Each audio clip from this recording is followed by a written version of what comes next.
Greetings, fellow HFY fans. Thank you for coming. I'm glad you could be here. Before we begin, if you enjoy this content, please consider hitting that like button, leaving a comment afterwards, and subscribing if you haven't already, and possibly supporting us on Patreon. It should be up very soon if it isn't already. Now, on with the story. A Princess of Mars by Edgar Rice Burroughs. Episode 11, Chapters 20 and 21. Chapter 20, In the Atmosphere Factory. For 2 days I waited there for Kantos Khan, but as he did not come, I started off on foot in a northwesterly direction toward a point where he had told me lay the nearest waterway. My only food consisted of vegetable milk from the plants which gave so bounteously of this priceless fluid. Through 2 long weeks I wandered, stumbling through the nights guided only by the stars, and hiding during the days behind some protruding rock or among the occasional hills I traversed. Several times I was attacked by wild beasts, strange, uncouth monstrosities that leapt upon me in the dark, so that I had ever to grasp my longsword in my hand that I might be ready for them. Usually my strange, newly acquired telepathic power warned me in ample time, but once I was down with vicious fangs at my jugular and a hairy face pressed close to mine before I knew that I was even threatened. What manner of thing was upon me I did not know, but that it was large and heavy and many-legged I could feel. My hands were at its throat before the fangs had a chance to bury themselves in my neck, and slowly I forced the hairy face from me and closed my fingers vice-like upon its windpipe. Without sound we lay there, the beast exerting every effort to reach me with those awful fangs, and I straining to maintain my grip and choke the life from it as I kept it from my throat. Slowly my arms gave to the unequal struggle, and inch by inch the burning eyes and gleaming tusks of my antagonist crept towards me, until, as the hairy face touched mine again, I realized that all was over. Then a living mass of destruction sprang from the surrounding darkness full upon the creature that held me pinioned to the ground. The two rolled growling upon the moss, tearing and rending one another in a frightful manner, but it was soon over, and my preserver stood with lowered head above the throat of the dead thing which would have killed me. The near moon, hurtling suddenly above the horizon and lighting up the Basumian scene, showed me that my preserver was Woola, but from whence he had come or how he had found me, I was at a loss to know. That I was glad of his companionship is needless to say, but my pleasure at seeing him was tempered by anxiety as to the reason of his leaving Dejah Thoris. Only her death, I felt sure, could account for his absence from her, so faithful I knew him to be to my commands. By the light of the now brilliant moons I saw that he was but a shadow of his former self, and as he turned from my caress and commenced greedily to devour the dead carcass at my feet, I realized that the poor fellow was more than half starved. I myself was in but little better plight, but I could not bring myself to eat the uncooked flesh, and I had no means of making a fire. When Woola had finished his meal, I again took up my weary and seemingly endless wandering in quest of the elusive waterway. At daybreak of the 15th day of my search, I was overjoyed to see the high trees that denoted the object of my search. About noon I dragged myself wearily to the portals of a huge building which covered perhaps 4 square miles and towered 200 feet in the air. It showed no aperture in the mighty walls other than the tiny door at which I sank exhausted, nor was there any sign of life about it. I could find no bell or other method of making my presence known to the inmates of the place, unless a small round hole at the wall near the door was for that purpose.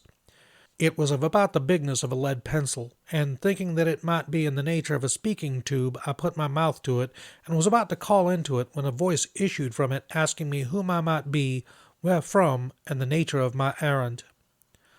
I explained that I had escaped from the Warhoons, and was dying of starvation and exhaustion. "You wear the medal of Green Warrior and are followed by a calotte, yet you are of the figure of a red man.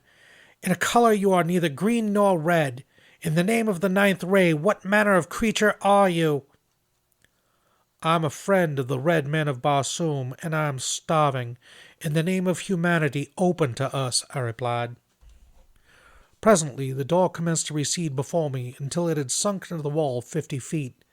Then it stopped and slid easily to the left, exposing a short, narrow corridor of concrete, at the further end of which was another door, similar in every respect to the one I had just passed.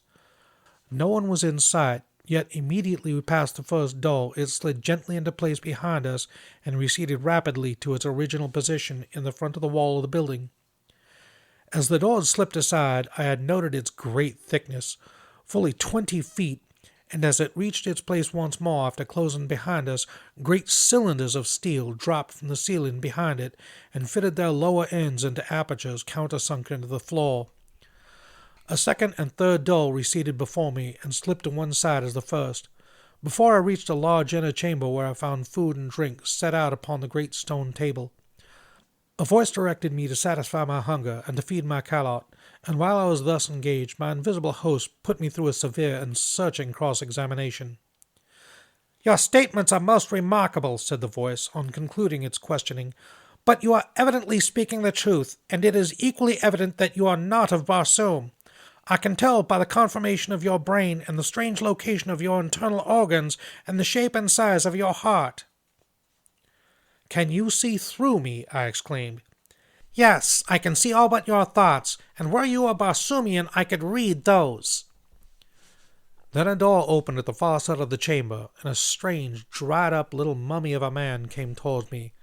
He wore but a single article of clothing or adornment, a small collar of gold from which depended upon his chest a great ornament as large as a dinner plate, set solid with huge diamonds, except for the exact center of which was occupied by a strange stone, an inch in diameter, that scintillated 9 different and distinct rays, the 7 colors of our earthly prism, and 2 beautiful rays which, to me, were new and nameless. I cannot describe them any more than you could describe red to a blind man. I only know that they were beautiful in the extreme. The old man sat and talked with me for hours, and the strangest part of our intercourse was that I could read every thought, while he could not fathom an iota from my mind unless I spoke. I did not apprise him of my ability to sense his mental operations, and thus I learned a great deal which proved of immense value to me later, and which I would never have known had he suspected my strange power, for the Martians have such perfect control of their mental machinery that they are able to direct their thoughts with absolute precision. The building in which I found myself contained the machinery which produces the artificial atmosphere which sustains life on Mars. The secret of the entire process hinges on the use of the 9th ray, one of the beautiful scintillations which I had noted emanating from the great stone at my host's diadem. This ray is separated from the other rays of the sun by means of finely adjusted instruments placed upon the roof of the huge building, 3/4 of which is used for reservoirs in which the 9th ray is stored. The product is then treated electrically, or rather certain proportions of refined electric vibrations are incorporated with it, and the result is then pumped into the 5 principal air centers of the planet where, as it is released, contact with the ether of space transforms it into atmosphere. There is always sufficient reserve of the 9th ray stored in the great building to maintain the present Martian atmosphere for 1,000 years, and the only fear, as my new friend told me, was that some accident might befall the pumping apparatus. He led me to an inner chamber where I beheld a battery of 20 radium pumps, any one of which was equal to the task of furnishing all of Mars with the atmosphere compound.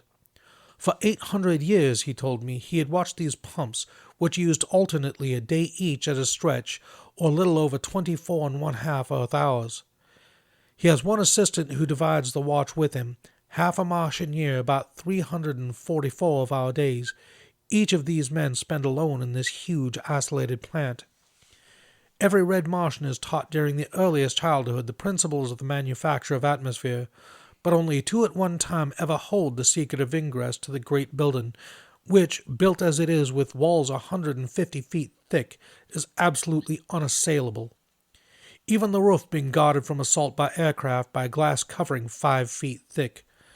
The only fear they entertain of attack is from the green Martians or some demented red man, as all Barsoomians realize the very existence of every form of life on Mars is dependent upon the uninterrupted working of this plant. One curious fact I discovered as I watched his thoughts was that the outer doors were manipulated by telepathic means. The locks are so finely adjusted that the doors are released by the action of a certain combination of thought waves. To experiment with my newfound toy, I thought to surprise him into revealing this combination, and so I asked him in a casual manner how he had managed to unlock the massive doors for me from the inner chambers of the building. As quick as a flash there leapt to his mind 9 Martian sounds, but as quickly faded as he answered that this was a secret he must not divulge. From then on his manner towards me changed, as though he feared that he had been surprised into divulging a great secret, and I read suspicion and fear in his looks and thoughts, though his words were still fair. Before I retired for the night, he promised to give me a letter to a nearby agricultural officer who would help me on my way to Zodanga, which, he said, was the nearest Martian city. "But be sure that you do not let them know that you are bound for Helium, as they are at war with that country. My assistant and I are of no country. We belong to all Barsoom, and this talisman which we wear protects us in all lands, even among the green men, though we do not trust ourselves with their hands if we can avoid it," he added. "And so good night, my friend," he continued. "May you have a long and restful sleep. Yes, a long sleep."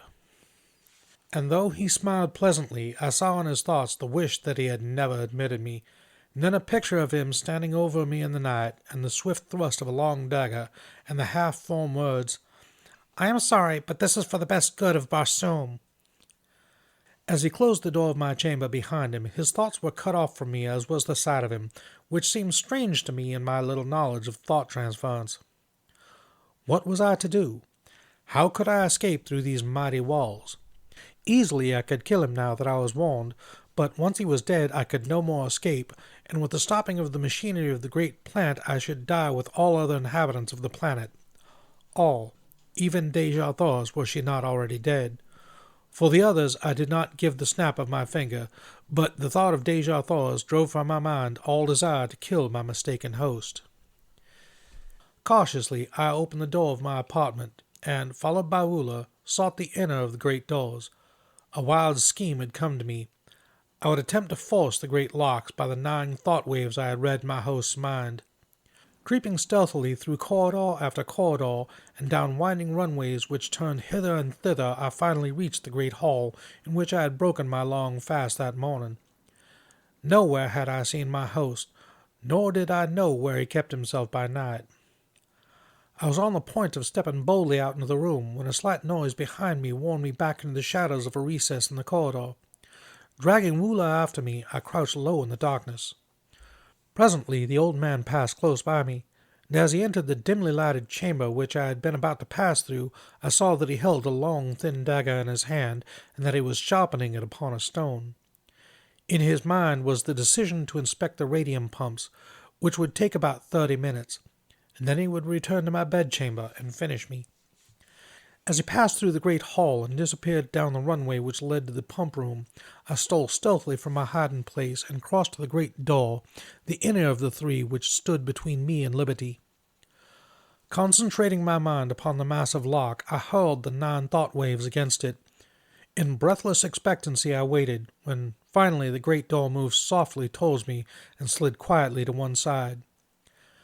One after the other, the remaining mighty portals opened at my command, and Woola and I stepped forth into the darkness, free, but little better off than we had been before, other than that we had full stomachs. Hastening away from the shadows of the formidable pile, I had made for the first crossroad, intending to strike a central turnpike as quickly as possible. This I reached about morning, and entered the first enclosure I came to, a search for some evidences of habitation. There were low, rambling buildings of concrete, barred with heavy, impassable doors, and no amount of hammering and hallooing brought any response. Weary and exhausted from sleeplessness, I threw myself upon the ground, commanding Woola to stand guard. Some time later, I was awakened by frightful growlings, and opened my eyes to see 3 red Martians standing a short distance from us, covering me with their rifles. "I am unarmed and no enemy," I hastened to explain. "I have been a prisoner amongst the green men, and am on my way to Zodanga.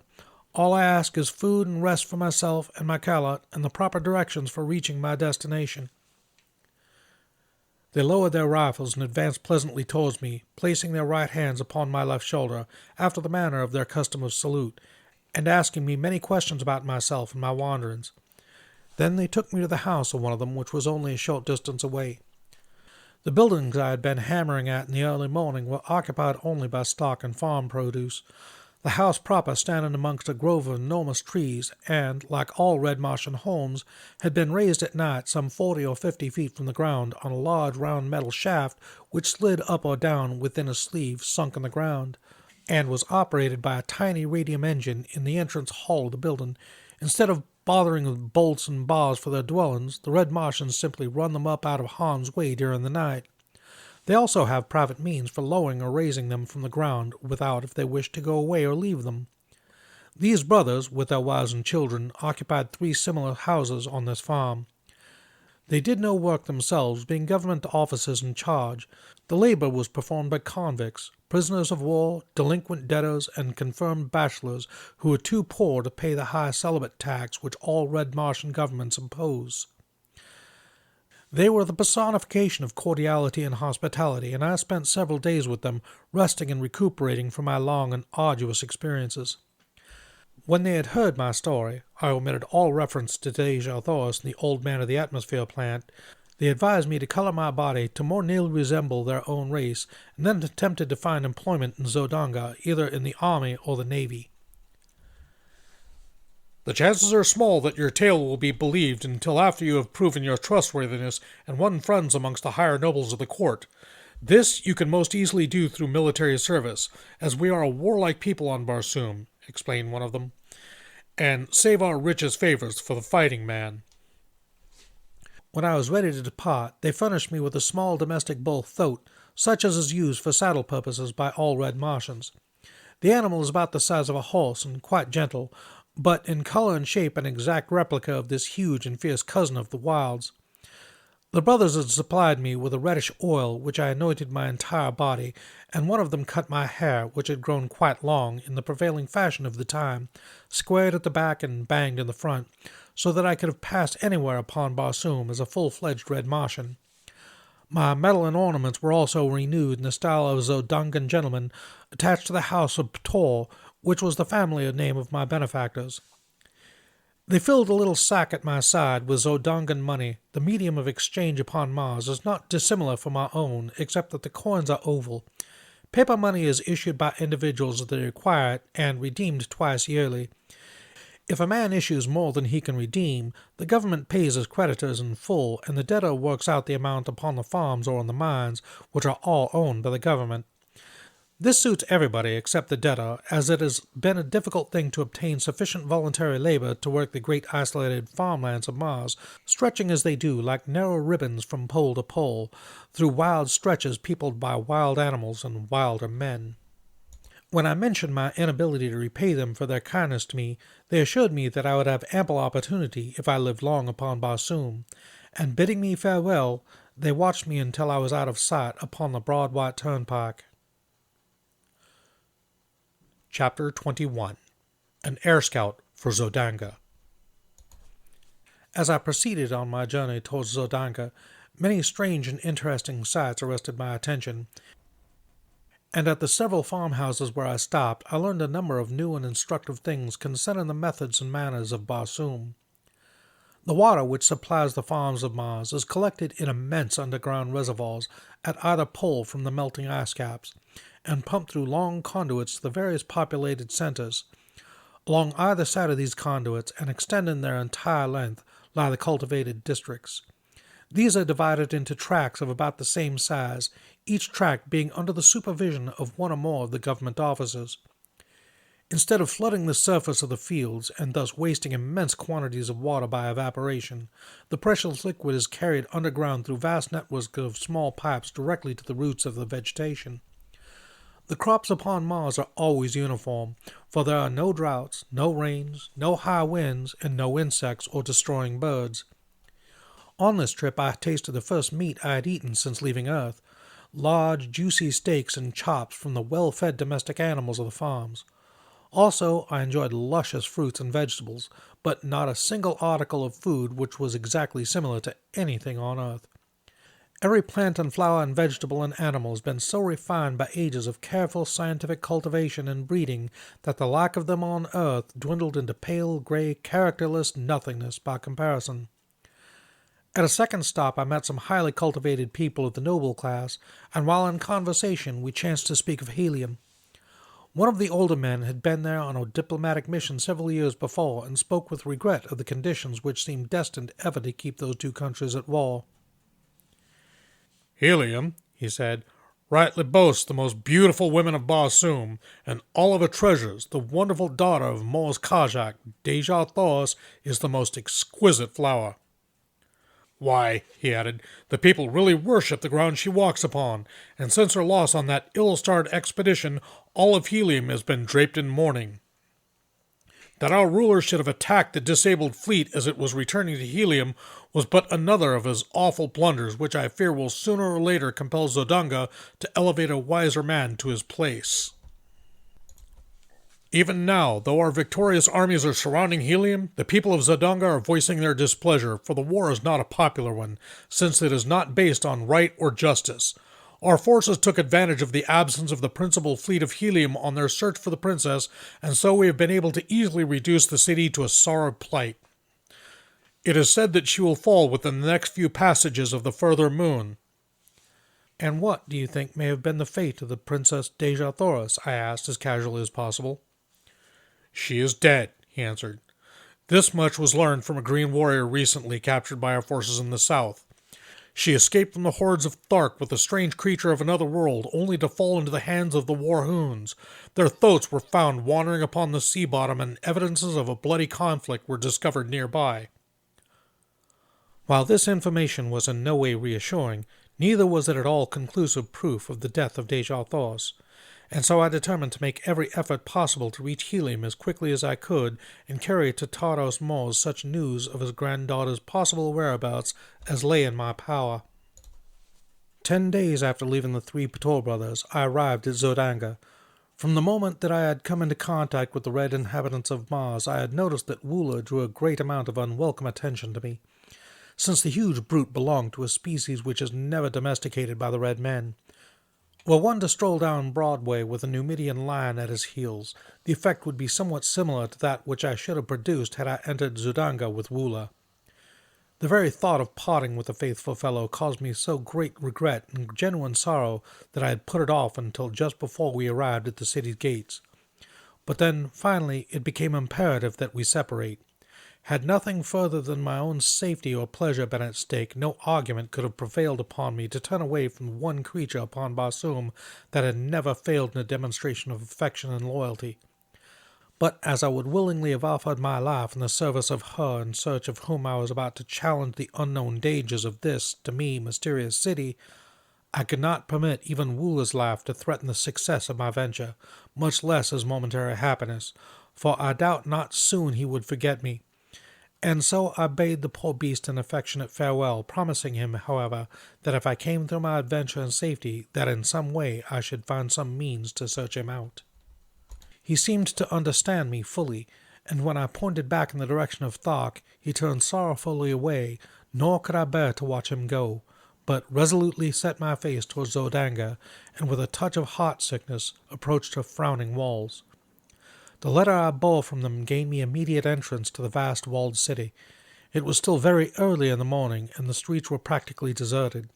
The residences raised high upon their metal columns, resembling huge rookeries, while the uprights themselves presented the appearance of steel tree trunks.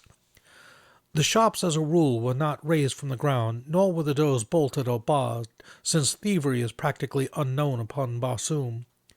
Assassination is the ever-present fear of all Barsoomians, and for this reason alone their homes are raised high above the ground at night, or in times of danger. The Pator brothers had given me explicit directions for reaching the point of the city where I could find living accommodations, and be near the offices of the government agents to whom they had given me letters. My way led to the central square of the plaza, which is a characteristic of all Martian cities. The plaza of Zodanga covers a square mile and is bounded by the palaces of the Jeddak and the Jeds and other members of the royalty and nobility of Zodanga, as well as by the principal public buildings, cafes, and shops.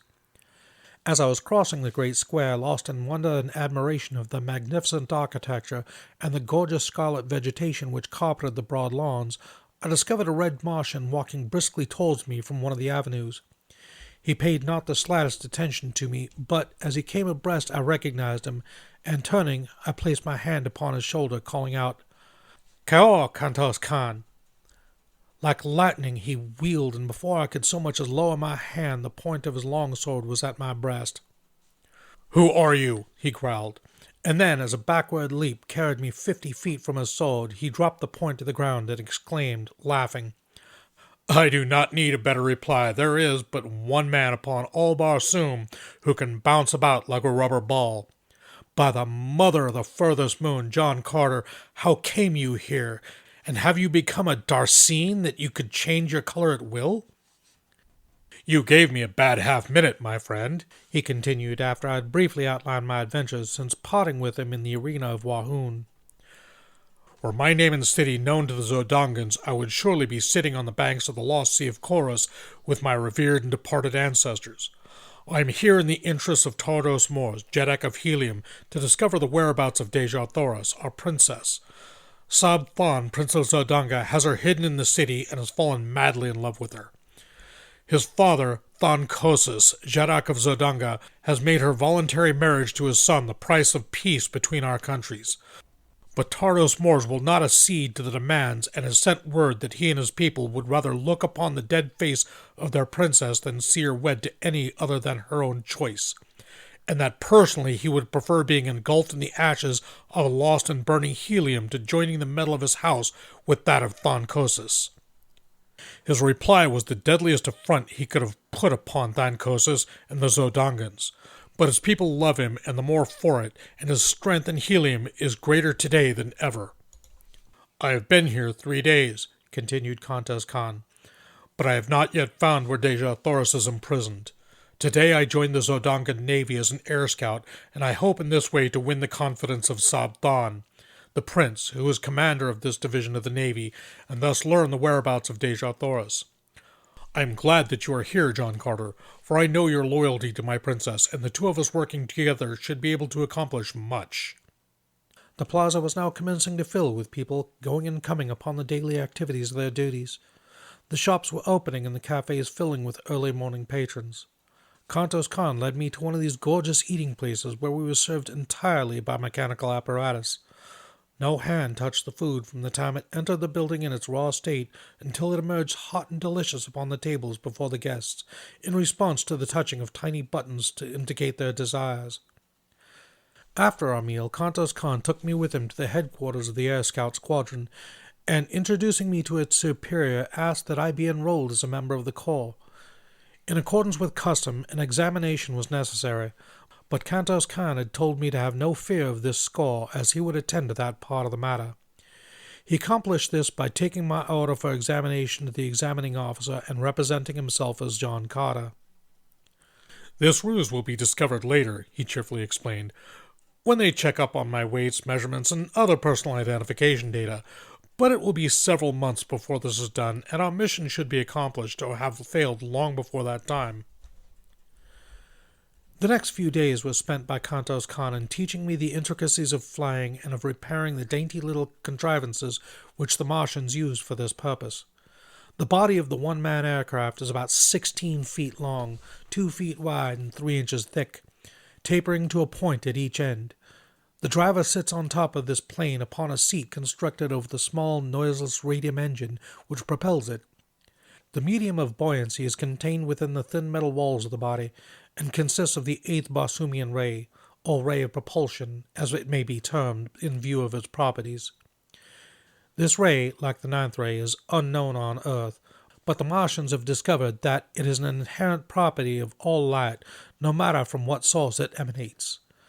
They have learned that it is the solar 8th ray which propels the light of the sun to the various planets, and that it is the individual 8th ray of each planet which reflects or propels the light thus obtained out into space once more.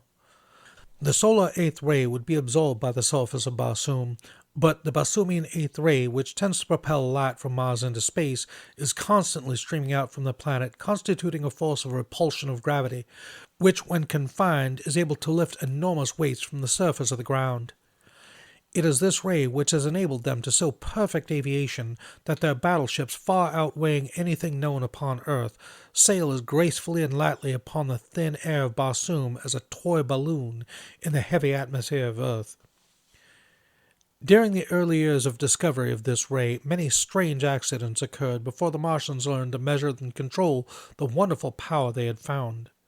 In one instance, some 900 years before, the first great battleship to be built with the eighth ray reservoirs was stored with too great a quantity of the ray, and she had sailed up from helium with 500 officers and men, never to return. Her power of repulsion from the planet was so great that it had carried her far into space, where she can be seen today by the aid of powerful telescopes, hurtling through the heavens 10,000 miles from Mars, a tiny satellite, and will thus encircle Barsoom to the end of time.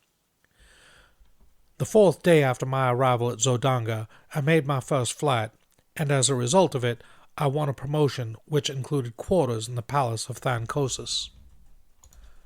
As I rose above the city, I circled several times as I had seen Kantos Khan do, and then, throwing my engine into top speed, I raced at terrific velocity towards the south, following one of the great waterways which enter Zodanga from that direction. I had traversed perhaps 200 miles in a little less than an hour when I descried far below me a party of 3 green warriors racing madly towards a small figure on foot, which seemed to be trying to reach the confines of one of the walled fields. Dropping my machine rapidly towards them and circling to the rear of the warriors, I soon saw that the object of their pursuit was a red Martian, wearing the medal of the scout squadron to which I was attached. A short distance away lay his tiny flyer, surrounded by the tools with which he had evidently been occupied in repairing some damage when surprised by the green warriors. They were now almost upon him, the flying mounts charging down on the relatively puny figure at terrific speeds, while the warriors leaned low to the right with their great metal-shod spears. Each seemed striving to be the first to impale the poor Zodangan, and in another moment his fate would have been sealed had it not been for my timely arrival. Driving my fleet aircraft at high speed directly behind the warriors, I soon overtook them, and without diminishing my speed, I rammed the prow of my little flyer between the shoulders of the nearest. The impact, sufficient to have torn through inches of solid steel, hurtled the fellow's headless body into the air over the head of his throat, where it fell sprawling upon the moss. The mounts of the other 2 warriors turned squealing in terror and bolted in opposite directions. Reducing my speed, I circled and came to the ground at the feet of the astonished Zodangan. He was warm in his thanks for my timely aid and promised that my day's work would bring the reward it merited, for it was none other than a cousin of the Jadak of Zodanga whose life I had saved. We wasted no time in talk, as we knew the warriors would surely return as soon as they had regained control of their mounts. Hastening to his damaged machine, we were bending every effort to finish the needed repairs, and had almost completed them when we saw the 2 green monsters returning at top speed from opposite sides of us. When they had approached within 100 yards, their throats again became unmanageable, and absolutely refused to advance further towards the aircraft which had frightened them. The warriors finally dismounted, and hobbling their animals, advanced towards us on foot with long-drawn swords. I advanced to meet the larger, telling the Zodangan to do the best he could with the other. Finishing my man with almost no effort, as had now from much practice become habitual for me, I hastened to return to my new acquaintance, whom I found indeed in desperate straits. He was wounded and down with the huge foot of his antagonist upon his throat, and the great longsword raised to deal the final thrust. With a bound I cleared the 50 feet intervening between us, and with his outstretched point drove my sword completely through the body of the green warrior. His sword fell harmless to the ground, and he sank limply upon the prostrate form of the Zodangan. A cursory examination of the latter revealed no mortal injuries, and after a brief rest he asserted that he felt fit to attempt the return voyage. He would have to pilot his own vessel, however, as these frail vessels are not intended to convey but a single person. Quickly completing the repairs, we rose together into the still cloudless Martian sky, and at great speed and without further mishap returned to Zodanga. As we neared the city, we discovered a mighty concourse of civilians and troops assembled upon the plain before the city. The sky was black with naval vessels and private and public pleasure craft flying long streamers of gay-colored silks and banners and flags of odd and picturesque design. My companion signaled that I slow down, and, running his machine close beside mine, suggested that we approach and watch the ceremony, which, he said, was for the purpose of conferring honors on individual officers and men for bravery and other distinguished service. He then unfurled a little ensign which denoted that his craft bore a member of the royal family of Zodanga, and together we made our way through the maze of low-lying air vessels until we hung directly over Jeddak of Zodanga and his staff. All were mounted upon the small domestic bull thoats of the Red Martians, and the trappings and ornamentation bore such a quality of gorgeously colored feathers that I could not but be struck with the startling resemblance of the concourse bore to a band of the Red Indians of Mount Earth. One of the staff called the attention of Thancosis to the presence of my companion above them, and the ruler motioned for him to descend. As they waited for the troops to move into position facing the Jeddak, the two men talked earnestly together. The Jeddak and his staff occasionally glanced up at me. I could not hear their conversation, and presently it ceased and all dismounted, as the last body of troops had wheeled into position before their emperor. A member of the staff advanced towards the troops, and calling the name of a soldier, commanded him to advance. The officer then recited the nature of the heroic act which had won the approval of the Jeddak, and the latter advanced and placed a metal ornament on the left arm of the lucky man. 10 men had been so decorated when the aide called out, "John Carter, Air Scout!" Never in my life had I been so surprised, but the habit of military discipline is strong within me, and I dropped my little machine lightly to the ground and advanced on foot as I had seen the others do. As I halted before the officer, he addressed me in a voice audible to the entire assemblage of troops and spectators. "In recognition, John Carter," he said, "of your remarkable courage and skill in defending the person of the cousin of the Jeddak Thancosis and single-handedly vanquishing 3 green warriors, it is the pleasure of our Jeddak to confer upon you the mark of his esteem." Thancosis then advanced towards me, and placing an ornament upon me, said, My cousin has narrated the details of your wonderful achievement, which seems little short of miraculous. And if you can so well defend a cousin of the Jeddak, how much better could you defend the person of the Jeddak himself? You are therefore appointed a Padwar of the Guards, and will be quartered in my palace hereafter. I thanked him, and at his direction joined the members of his staff. After the ceremony, I returned my machine to its quarters on the roof of the barracks of the Air Scout Squadron, and with an orderly from the palace to guide me, I reported to the officer in charge of the palace. Good morning, good afternoon, or good evening. I am the Casual Death Worlder, your host, and this has been A Princess of Mars, Chapters 20 and 21. I hope you enjoyed listening to it as much as I enjoyed bringing it to you. If you did, please consider dropping a like and subscribe, and perhaps commenting down below. As always, a huge shout out to my buddy Gregor. Thank you very much, buddy. I could not do this without you. My Patreon is now up and running. The link is in the video description and at the top of the main page on YouTube. Please take a moment to stop by and check it out, and if you like, please consider supporting me there. Or more correctly, please consider supporting my editor. He seriously deserves to get paid for his work, so please, if you can, throw a couple of dollars our way and support us. Okay, for today's question. Where did you go the first time you rode in an airplane? Leave your answers in the comments down below, and in the meantime, be safe, be well. I love you all. Bye-bye.